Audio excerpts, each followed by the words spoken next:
ಹಂಗ ಆ ಥರ ಇರುವಾಗ ನನಗೆ ದೇವರು ಸ್ವಸ್ಥತ ಮಾಡಿದ್ದಾರೆ. ಹಾಂ ದೇವರು ಈಗನು ಯಾರನ್ನೂ ಅಂಗೀಕರಿಸಲ್ಲ, ನಾನು ಮಾತ್ರನ.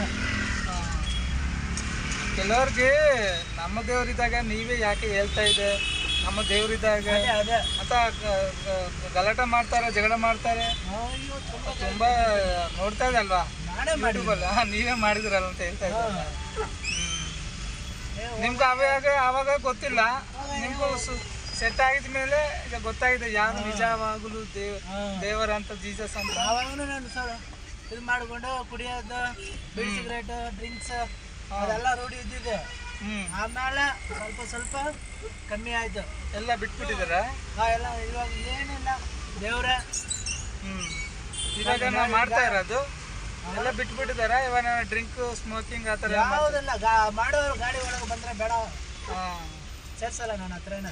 ಓಕೆ ಓಕೆ, ನಮ್ಗೆ ಇಷ್ಟ ಆಗಲ್ಲ. ಜೀಸಸ್ ನಿಮಗೂ ಚೆನ್ನಾಗಿ ಮಾಡಿದ್ದಾರೆ, ದೇವರು ಅದರಿಂದ ಬಿಡುಗಡೆ ಕೊಟ್ಟಿದ್ದಾರೆ. ಈಗ ನೀವು ಏನಂದ್ರೆ ದೇವ್ರಕ್ಕೋಸ್ಕರ ಬದುಕಬೇಕು. ಹೌದು, ದೇವರಿಂದ ಸಾಯ್ಬೇಕು. ಹೌದು, ಆವಾಗಲೂ ನಿಮಗೂ ಪರಲೋಕ ಸಿಗತ್ತೆ. ಅದು ನಿಜವಾಗರ ದೇವರು.